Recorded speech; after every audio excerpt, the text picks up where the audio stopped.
जय हिंद साथियों, पॉलिटिकल ज्ञान में आप सभी का स्वागत है।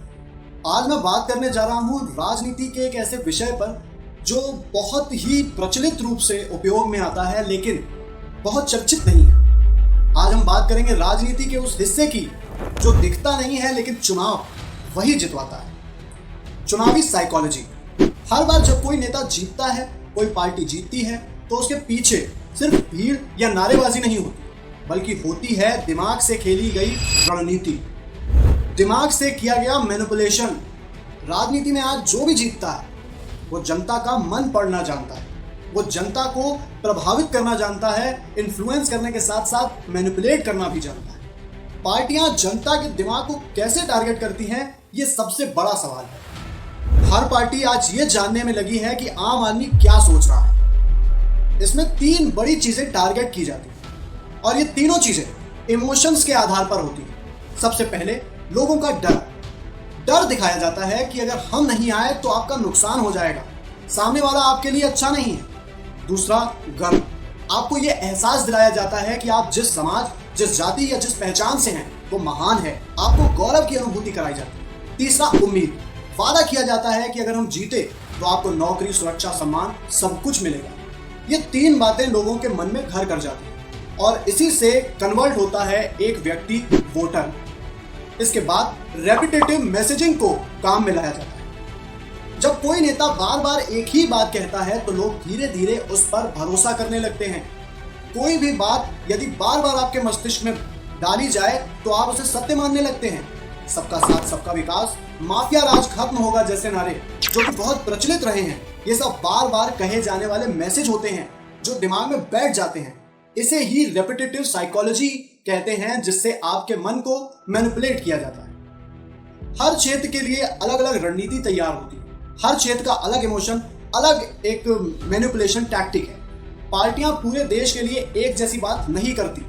हर जगह की जरूरत, हर वोटर की भावना अलग होती है। उसी के आधार पर ये मैसेज तैयार किए जाते हैं और हर एक इलाके में अलग अलग तरीके से उसका प्रचार किया जाता है।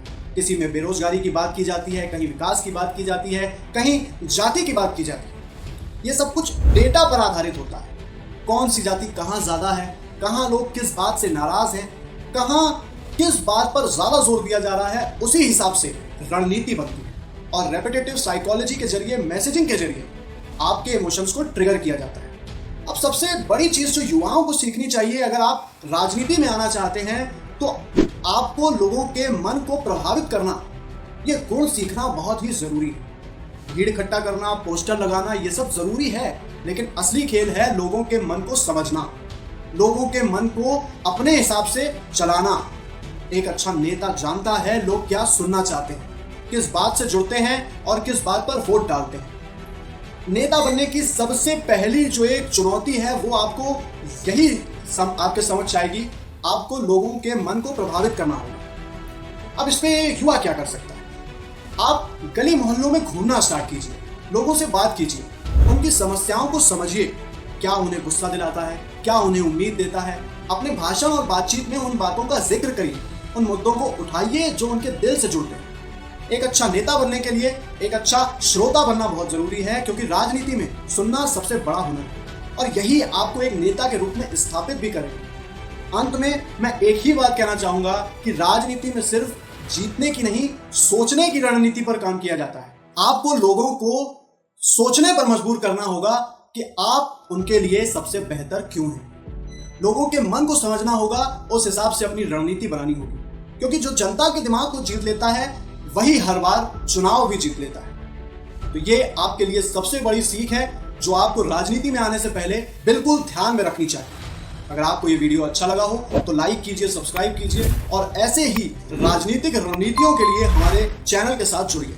अगली बार मैं ऐसे ही एक बहुत ही बेहतर बूथ जीतने की प्लानिंग पर एक वीडियो लाने वाला हूं, जिसके लिए आपको चैनल से जुड़ना हो। आपका बहुत बहुत धन्यवाद। आपके राजनीतिक सफर में आपका साथी पॉलिटिकल ज्ञान।